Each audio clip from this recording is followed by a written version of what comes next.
Well, good morning, SECC family, and welcome back to our journey through the Bible. I want to thank you for stopping in. Hey, let's get into the Lord's Word. 1 Kings, chapters 2 and 3. Let's do this.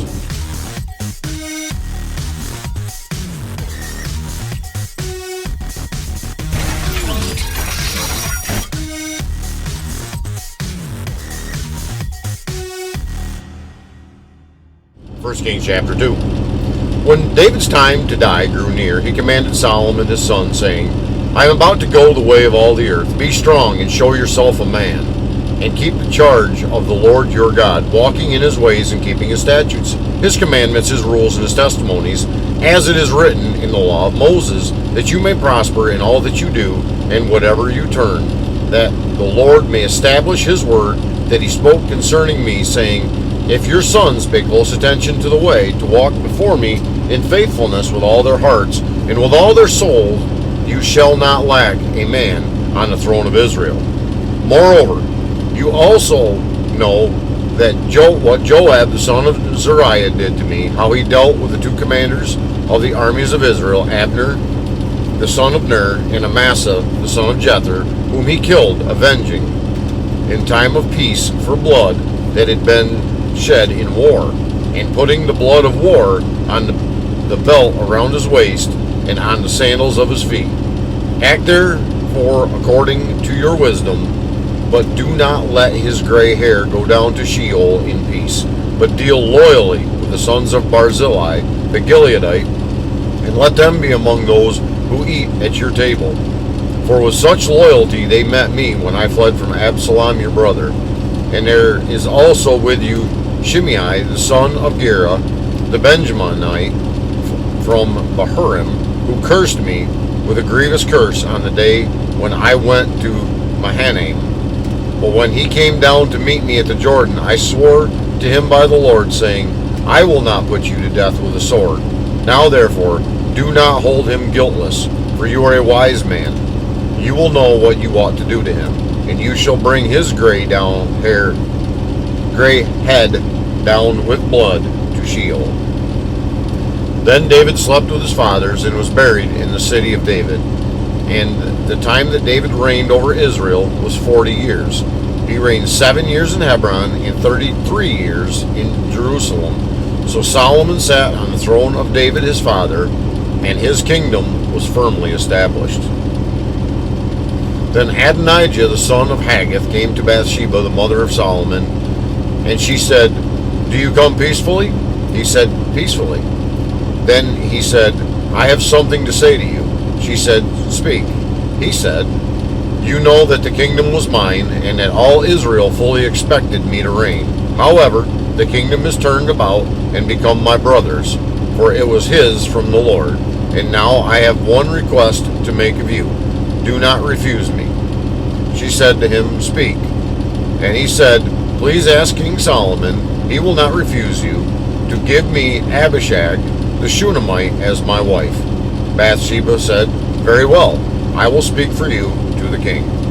So Bathsheba went to King Solomon to speak to him on behalf of Adonijah. And the king rose to meet her and bowed down to her. Then he sat on his throne and had a seat brought for the king's mother, and she sat on his right. Then she said, I have one small request to make of you. Do not refuse me. And the king said to her, Make your request, my mother, for I will not refuse you. She said, Let Abishag the Shunammite be given to Adonijah, your brother, as his wife. King Solomon answered his mother, And why do you ask Abishag the Shunammite for Adonijah?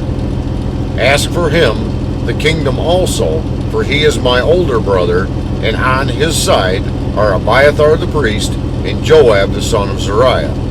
Then King Solomon swore by the Lord, saying, God do so to me, and more also, if this word does not cost Adonijah his life. Now therefore, as the Lord lives, who has established me and placed me on the throne of David my father, and who has made me a house as he promised, Adonijah shall be put to death today. So King Solomon sent Benaiah the son of Jehoiada, and he struck him down, and he died. And to Abiathar the priest the king said, Go to Anathoth to your estate, for you deserve death. But I will not at this time put you to death, because you carried the ark of the Lord God before David my father, and because you shared in all my father's affliction. So Solomon expelled Abiathar from being priest to the Lord, thus fulfilling the word of the Lord that he had spoken concerning the house of Eli in Shiloh. When the news came to Joab, for Joab has supported Adonijah, although he had not supported Absalom, Joab fled to the tent of the Lord and caught hold of the horns of the altar. And when it was told King Solomon, Joab has fled to the tent of the Lord, and behold, he is beside the altar, Solomon sent Benaiah the son of Jehoiada, saying, Go strike him down. Then Benaiah came to the tent of the Lord, and said to him, The king commands, come out. But he said, No, I will die here. Then Benaiah brought the king word again, saying, Thus says Joab, and thus he answered me. The king replied to him, Do as he has said, strike him down and bury him, and thus take away from me and from my father's house the guilt for the blood that Joab shed without cause.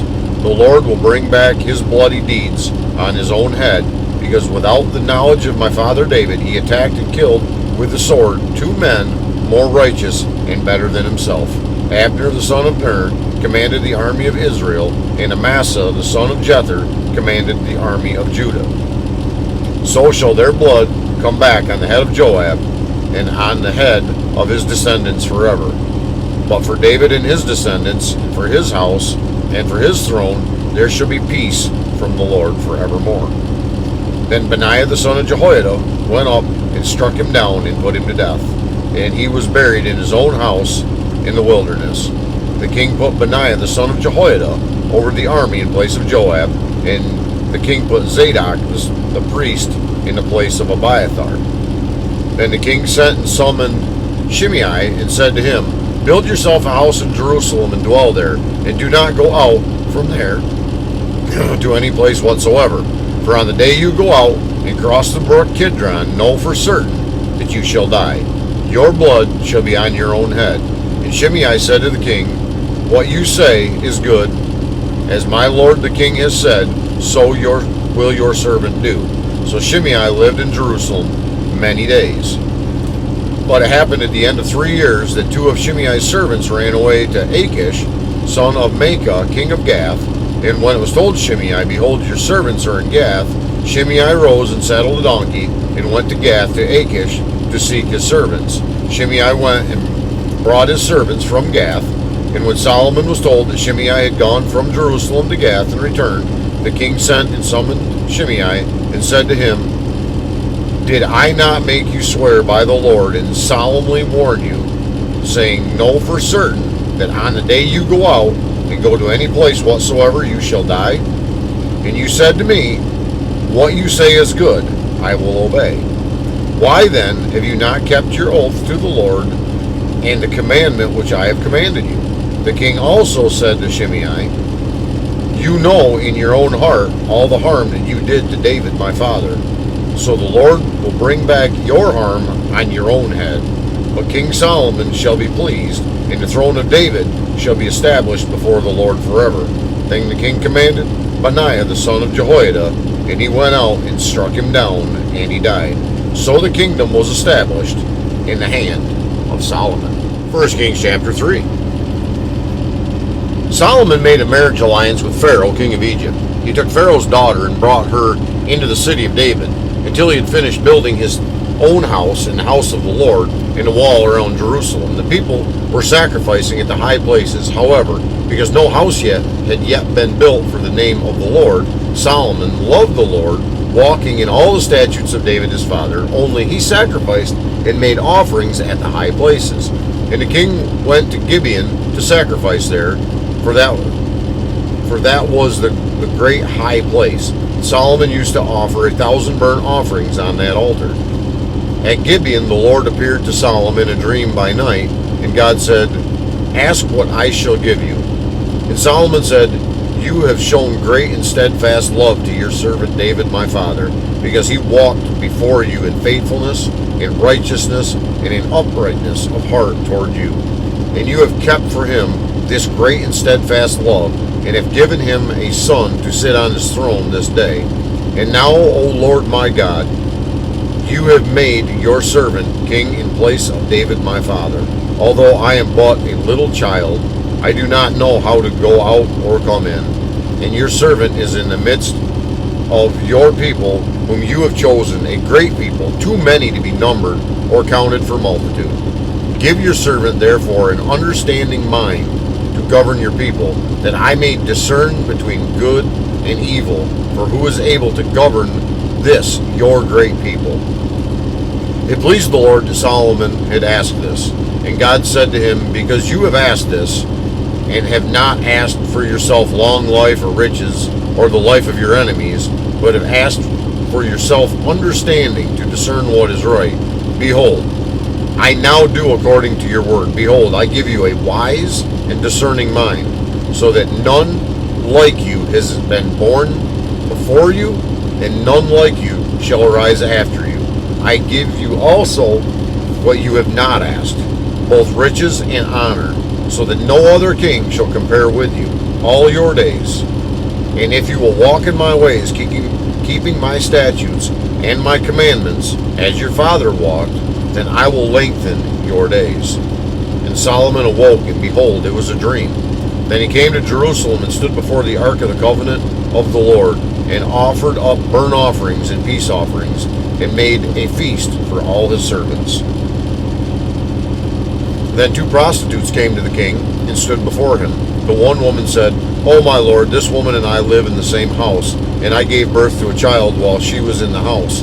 Then on the 3rd day after I gave birth, this woman also gave birth, and we were alone. There was no one else with us in the house. Only we two were in the house. And this woman's son died in the night because she lay on him. And she arose at midnight and took my son from beside me while your servant slept. And I laid him at her breast, and laid her dead son at my breast. When I arose in the morning to nurse my child, behold, he was dead.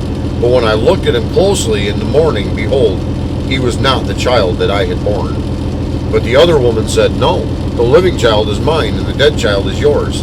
The first said, No, the dead child is yours, and the living child is mine. Thus they spoke before the king. Then the king said, The one says, This is my son that is alive, and your son is dead. And the other says, No, but your son is dead, and my son is the living one. And the king said, Bring me a sword. So a sword was brought before the king. And the king said, Divide the living child in two, and give half of the one and half to the other. Then the woman whose son was alive said to the king, because her heart yearned for her son, O my lord, give her the living child, and by no means put him to death. But the other said, He shall be neither mine or yours, divide him. Then the king answered and said, Give the living child to the first woman, and by no means put him to death. She is the mother. And all Israel heard of the judgment that the king had rendered, and they stood in awe of the king, because they perceived that the wisdom of God was in him to do justice. Just going to wrap up our reading today, 1 Kings chapters 2 and 3. Lord willing, we'll be right back here again tomorrow as we dig a little bit farther into 1 Kings, a little bit farther into the kingdom of newly crowned King Solomon. So until we get together again, I would ask that the Lord would richly bless you. Yes, you. Have a great and godly day, and I will see you tomorrow.